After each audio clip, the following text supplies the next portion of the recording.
नमस्कार, मैं हूँ अखिलेश पाठक। आप देख रहे हैं द दस्तक 24। इस वक्त मैं बस्ती में हूँ और चूंकि नगर निकाय का चुनाव चल रहा है, 4 मई को फर्स्ट फेज की वोटिंग थी, सेकेंड फेज की वोटिंग 11 मई को होनी है और 13 मई को इसका रिजल्ट आएगा। हमारे साथ इसमें नुमान अहमद है, ज़्यादा बातचीत करेंगे और जानेंगे कि आखिर बस्ती में चुनाव की क्या माहौल है, किस स्तर से चुनाव लड़ा जा रहा है, कौन कौन मैदान में है और कौन सामने टक्कर में है। सर ये बताइए, कुछ राजनीतिक करियर के बारे में बताइए। कितने सालों से आप राजनीति कर रहे हैं और क्या कुछ सीखा आपने? राजनीतिक करियर में राजनीति में मैं पिछले करीब 14 सालों से सक्रिय हूँ जो है बस्ती जिले से। और मैं कांग्रेस में यूथ ब्रिगेड का प्रदेश अध्यक्ष और सेवा दल का प्रदेश सचिव भी रहा और एनओसीआई का प्रदेश जिला प्रभारी भी हूँ 7 चुनाव का। और मैं कांग्रेस से काफ़ी दिनों तो तैयारी कर रहा था, जिन्होंने कांग्रेस ने एक मेदावल के खैलाबाद के रहने वालों को टिकट दे दिया, जिसकी वजह से मैं अपने समर्थकों के सम्मान में मुझे चुनाव लड़ना पड़ा उन लोगों के कहने पे। तो मैं जनता के बीच अपनी बातों को लेके पहुंच रहा हूं। अब जनता का निर्णय सर्वमान्य है। अभी देखते हैं कि जनता किसके साथ है। वजह क्या थी कि आप इतने दिन से पार्टी में थे और पार्टी के साथ लगे रहे, तो क्या वजह ऐसी थी कि आपका टिकट काट दिया गया? अब देखिए, वजह क्या है इसकी तो पूरी जानकारी नहीं है, बस जो वजह यही है कि हम चुनाव जीतने की स्थिति में थे। यहाँ के कांग्रेसी कुछ लोकल नेता हैं जिनके दबाव में टिकट जो है नहीं मेरा हो पाया। वो नहीं चाह रहे हैं कि कांग्रेस बस्ती जिले में मजबूत हो और जो चुनाव जीते। वो ऐसे कुछ लोग हैं जो अपने विधानसभा में 4000 का आंकड़ा भी नहीं पार कर पाए, ठीक है। और 5 विधानसभाओं का ये हाल है था 2022 में।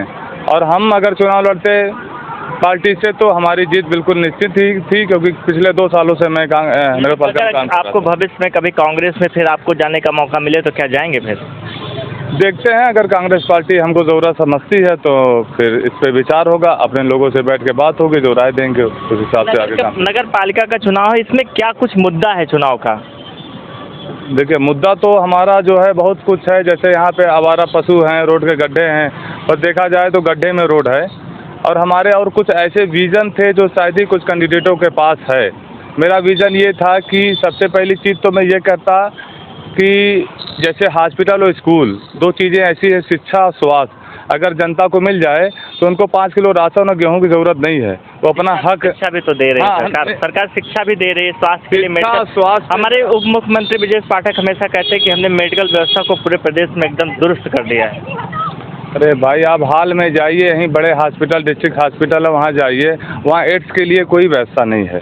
एड्स के लिए मैं आपको जानकारी दे रहा हूँ, इतनी गंभीर बीमारी है, वहाँ जाइए और कहिए उसके लिए कोई व्यवस्था ही नहीं है।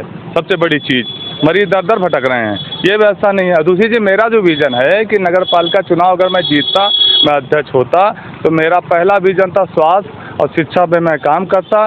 जिसका मेरा जो एक मेरी सोच थी कि जैसे स्कूल और हॉस्पिटल को लमसम जो एनओसीयाँ मिलती हैं, 16-17 एनओसीयाँ मिलती हैं, उसके ही बेस पर उसमें एक एनओसी नगर पालिका की होती है। अगर मैं अध्यक्ष बनता हूँ, बैठता हूँ, तो सबसे पहले मैं ये करता, जो भी हॉस्पिटल में जो 500-600 फीस ले रहे हैं, उनको 50 रुपये फीस के लिए मैं कहता कि 50 रुपये फीस रखें, ताकि गरीब से गरीब लोगों का अच्छा इलाज हो सके। अगर ऐसा नहीं होता तो एनओसी कैंसिल कर देता मैं। और यही शिक्षा के तो मुझे जाना था कि शिक्षा पे अगर एक स्कूल कम से कम 100 गरीब बच्चों को अपने स्कूल में फ्री शिक्षा देती तो उनकी एनओसी रहती, नहीं तो एनओसी में कैंसिल कर देता। बिना इसके एग्रीमेंट में मैं एनओसी जारी नहीं होने देता। तो शिक्षा और स्वास्थ्य 2 चीज़ ऐसी है कि जनता को ना 5 किलो राशन गेहूँ इसकी कोई ज़रूरत नहीं हो, उनको शिक्षा और स्वास्थ्य दे दीजिए, बाकी अपना हक ले लेंगे। और ये हमारा विज़न था। और जनता अगर इस लायक मुझे समझेगी तो मैं इस अध्यक्ष बनने के बाद ये सारे काम मैं करूँगा। और दूसरी चीज़, जनता को ये संदेश देना चाहता हूँ कि भ्रमित ना रहें, पार्टियों के पक्ष में ना जाएं, क्योंकि ये चुनाव, नगर पालिका चुनाव, ये घर का चुनाव है। इससे देश और प्रदेश की सरकार नहीं बदलने वाली है। तरीके से सर, जिस तरीके से नगर निकाय के चुनाव की हम बात कर रहे हैं, नगर निकाय का चुनाव जो कि क्षेत्रीय चुनाव होता है, और जिस तरीके से सभी पार्टियां सिंबल से चुनाव लड़ाने में एकदम लोगों का साथ दे रही हैं, सिंबल से जितना तड़कता भड़कता चुनाव हो रहा है, पहले ऐसा नहीं था, लेकिन अब कुछ ज़्यादा ही सिंबल से चुनाव लड़ने का जो चलन चल गया है, इसके बारे में अगर आप सिंबल से नहीं लड़ रहे हैं चुनाव तो क्या फर्क पड़ रहा है? बिल्कुल फर्क पड़ रहा है। भाई बहुत से सारे इतिहास यहाँ बस्ती में हुए हैं। नगर पालिका में 2007 में अशोक श्रीवास्तव ने बिना सिंबल के चुनाव मतलब बिना राजनीतिक दल से चुनाव जीते हैं, निर्दल चुनाव जीते हैं। जनता भाई सर्वमान है, जिसको चाहेगी उसको अध्यक्ष बना देगी। पार्टी का तो बेस खाली थोपा जाता है वोट बैंक के लिए। अब पार्टी अगर आदमी जो है जनता अगर देखे तो सत्ता और प्रदेश के चुनाव में ही मुख्य रोल होता है पार्टियों का। बाकी वार्ड में नगर पालिका में इसका कोई रोल नहीं होता है। ये आपस के ये नाली नादान का चुनाव है। नगर पालिका अध्यक्ष की जिम्मेदारी है स्वच्छ सुंदर बस्ती रखे, इसका ये मसला है। ना कि वो यहाँ पे कोई कानून बना पाएगी, ना कोई चीज़ें जो है आपको बढ़ा घटा पाएगी। सरकार केंद्र प्रदेश की होती है, उसमें बिल्कुल ये पार्टी को देखे। निर्दल रूप में लोगों को देखना चाहिए। और जब निर्दल रूप जो निर्दल जो व्यक्ति होगा वो जब आएगा तो वो काम करेगा, क्योंकि वो स्वतंत्र रहेगा। और जब पार्टी से चुन के आएंगे तो पार्टी के नियमों से कानून से वो बंधा हुआ रहेगा, वो कोई काम अपने मन के हिसाब से नहीं कर पाएगा। इसलिए जनता से मेरी विनम्र निवेदन है कि वो निर्दल को एक बार मौका दे, तब देखे, क्योंकि जो आदमी खुला होता है वो काम अच्छे अपने विचारों से करता है। जिस तरीके से ये नगर निकाय का चुनाव है तो मैं ये जानना चाहता हूँ आपसे कि जो आपका जैसे आप कांग्रेस के जो सिंबल से आप चुनाव लड़ने के लिए उम्मीदवार थे, आपको टिकट नहीं मिला, तो जो वो उम्मीदवार जो कांग्रेस के वोटर थे जो सिंबल से आपको वोट देने के थे, वो आपके पाले में आएंगे?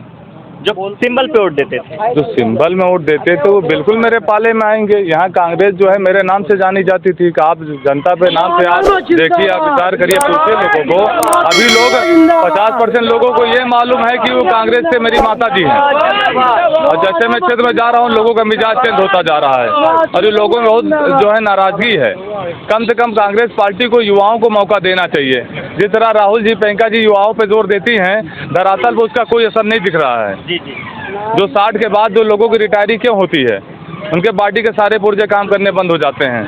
उनको ये नहीं, सरकार 60 के बाद इसीलिए रखती है कि वो किसी काम का नहीं है। और 60 के बाद पार्टी जो टिकट दे रही है, तो जब वो अपने ही व्यवस्था में लगे रहेंगे तो देश की सेवा क्या करेंगे, वो प्रदेश के अपने नगर पालिका क्षेत्र की सेवा क्या करें। 40 के 45 के अंदर टिकट देना चाहिए, उसके बाद फिर लोग छड़ी लेके चलेंगे, फिर क्या वो काम करेंगे भाई। अच्छा, एक चीज़ आपसे और जानना चाहूँगा, क्योंकि आपका राजनीतिक करियर काफ़ी लंबा रहा है और आपका अनुभव भी है, तो ये मैं आपसे जानना चाह रहा हूँ कि जो ये उत्तर प्रदेश है और उत्तर प्रदेश में हर चुनाव कहीं ना कहीं इसमें एक जातिगत फैक्टर होता है, यानी कि कास्टिज्म इसमें हावी होता है चुनाव में। तो लोग ये सोचते हैं कोई भी प्रत्याशी चुनाव लड़ता है तो उसको लगता है कि सारे वोटर हमारे हैं। कभी आपको ऐसा लगा कि ये बंदा हमको मतलब ये कास्ट वाला हमको वोट नहीं देगा, ऐसा कुछ? देखिए, मेरे पास तो ये मान के चले हिंदू मुस्लिम सबका बराबर सहयोग है और हमारे हर कास्ट जात बिरादरी में हमारे वोट हैं और लोग हमको चाहते हैं और मानते हैं। मैं इसके बिल्कुल ना उम्मीद नहीं हूँ, मुझे सारे लोगों का सपोर्ट है। कोई समाज में मैंने कोई ऐसा काम ही नहीं किया, हमेशा हमने एकता की और अखंडता की बात की है। इसलिए सारे समाज दल के लोग, सारे समाज के लोग हमारे साथ। कांग्रेस पार्टी के लिए कुछ नाराजगी है? कांग्रेस पार्टी की नाराजगी यही है कि कम से कम उनको ये देखना चाहिए कि पार्टी में जो एक्टिव मेंबर है, जो पार्टी के लिए काम कर रहा है, उसको मौका देना चाहिए, चाहे मैं हूँ या कोई भी हो। इस जिले के जो लोग थे कांग्रेसी, उनमें से किसी को अगर टिकट देते कोई दिक्कत नहीं था, लेकिन बाहरी जिले से लोगों को उठा के यहाँ जो है ले आ रहे हैं, तो ये गलत है। मुझे अभी सिद्धार्थनगर लड़ाया जाए तो मेरा क्या है, 4 दिन में मैं क्या बना लूँगा वहाँ पर। जी। अच्छा, मैं बस्ती की बात कर रहा हूँ। एक सवाल और रहेगा, जो कि बस्ती में आपका राजनीतिक सब कुछ है, चुनाव लड़ रहे हैं यहाँ पर, तो बस्ती में आपने अपने इस राजनीतिक कैरियर में आप किसी के कार्यकाल से कभी संतुष्ट थे? कोई ऐसा हो जिसके कार्यकाल से संतुष्ट हो, जिन्होंने काम किया, कुछ ऐसा कुछ? नहीं, कार्यकाल क्या, नगर पालिका क्षेत्र की बात कर रहे हैं कि लोकसभा की बात? देखिए, नगर पालिका का जो कार्यकाल था, जो मैं आपको जिसको आप ये कहा जाए ना, उससे पहले अपने होश की बात मैं कह रहा हूँ, पहला हुआ होगा अशोक श्रीवास्तव जी का बहुत अच्छा कार्यकाल था। अशोक श्रीवास्तव जी के क्षेत्र में जितना काम हुआ है वो अभी तक नहीं हुआ है, ना उससे पहले कभी हुआ था। ये मेरा एक ईमानदारी से जो मैं अपनी बात कह रहा हूँ यही है। इसके बाद 50 साल में जितने काम इससे पीछे नहीं हुए हैं, ये भी बात नोट कर लिए। जो अब की बार इस 5 साल के कार्यकाल में जितना पैसा खर्चा हुआ है, जितना काम हुआ है, उतना कभी नहीं हुआ था। वो सिर्फ कागज़ पे, धरातल पे नहीं, सिर्फ कागज़ पे पैसा खर्चा हुआ है, धरातल पे कोई काम नहीं है। सिर्फ उसका सील बोर्ड बदला गया है, फोटो खिंचाया गया, पेमेंट लिया गया, यही काम हुआ है। एक सवाल मेरे मन में और है, क्योंकि आप मुस्लिम समाज से हैं जी, तो आपने कभी क्या कांग्रेस में क्या ऐसा खास देखा जो कांग्रेस में, अभी तो टिकट आपका नहीं हुआ, इससे पहले आप कांग्रेस में थे काफ़ी समय से, तो कांग्रेस में ऐसा क्या देखा? और सारी समाजवादी पार्टियां भी बोलते हैं कि मुस्लिम की पार्टी मानी जाती है, लोग आपके ही समाज से यही सवाल उठ करके आता है, लोग बोलते हैं, यहाँ की जनता बोलती है कि मुस्लिम की, तो कभी तो इसमें क्या कुछ खास लगा था जिसको आप कांग्रेस ज्वाइन किया था, कांग्रेस के साथ थे? देखिए, ये बोलना आपका गलत है कि समाजवादी कभी मुस्लिम की पार्टी थी, कभी थी ही नहीं। सर मैं नहीं बोल रहा हूँ, ये चीज़ यही जनता का सवाल है, जनता बोल रहा है, इनके संदेश जी बिल्कुल गलत है। जो थोड़ा सा मतलब जानकारी जिनको नहीं है वो लोग बोल रहे हैं। समाजवादी ने कभी मुस्लिम पक्ष का काम नहीं किया। 2013 मुजफ्फरनगर दंगा हुआ है, इस प्रदेश का सबसे बड़ा दंगा था वो, कितने मुसलमान मार दिए गए समाजवादी के गवर्नमेंट में, ये लोगों भूल गए हैं। और जितने भी वादे समाजवादी ने किए थे मुसलमान के प्रति, मुस्लिम के प्रति, उन्होंने कहीं कोई भी पूरा उन्होंने जो है नहीं किया है।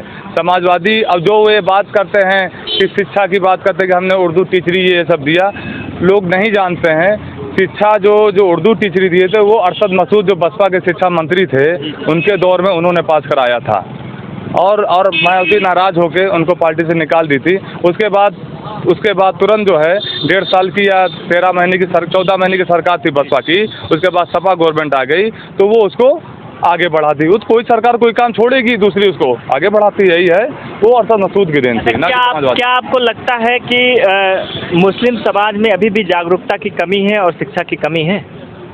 देखिए, कमी तो शिक्षा की है ज़्यादातर जो है, ये तो मैं जान रहा हूँ कि शिक्षा की कमी है, लेकिन उसके कई ऐसे जो संगठन के लोग हैं जो मुस्लिम समाज की शिक्षा पे जोर दे रहे हैं। अंत में क्या इस क्षेत्रवासियों को क्या अपील करेंगे? चूँकि 11 मई को वोटिंग होनी है, तो यहाँ पे क्या संदेश देना चाहेंगे पूरे बस्ती वासियों को? देखिए, पूरे बस्ती वासियों को हम ये संदेश देना चाहते हैं कि पार्टियों के जाल में ना फंसें, अच्छे व्यक्ति का चुनाव करें, और अच्छा व्यक्ति आपके निर्दल के ही उसमें वो आ सकता है।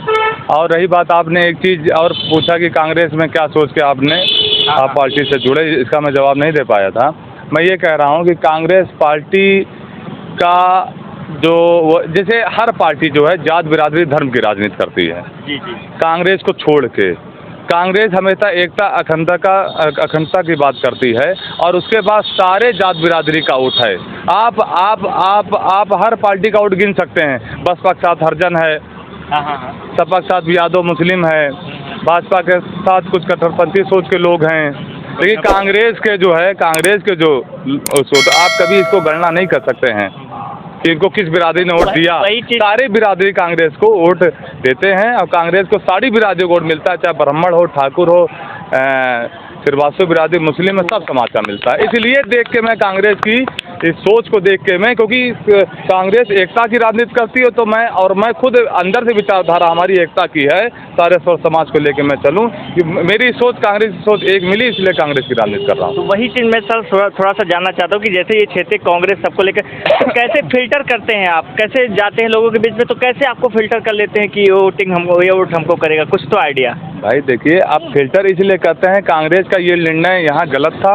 हम माननीय राहुल जी प्रियंका जी का इसमें कोई दोष नहीं है। जिले के लोकल लेवल के लोग, अब प्रदेश के जो जिम्मेदारान हैं पार्टी के, उनके ही कुछ जो है विरोध की वजह से मुझे टिकट जो नहीं दिया गया। मैं उनका दोष देता हूँ। कांग्रेस टिकट होती तो शायद जो है, और टिकट होती तो 99% जो चुनाव में ही जीतता जो है।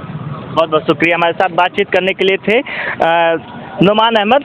मैं आपको बता दूं कि जो गोरखपुर माननीय जो हमारे मुख्यमंत्री हैं योगी जी, उनका संसदीय क्षेत्र रहा करता है, और वहीं से चल करके इसी रास्ते से जो बस्ती होते हुए वो लखनऊ पहुंचते हैं। लेकिन बस्ती का जो हाल है मैं आपको दिखाऊंगा कि किस तरीके से यहाँ पर जिस विकास कार्य पर सिर्फ पानी फेरा जा रहा है। हमारी प्रतिक्रिया कमेंट बॉक्स में आप जरूर दीजिएगा। देखते रहिए द दस्तक 24।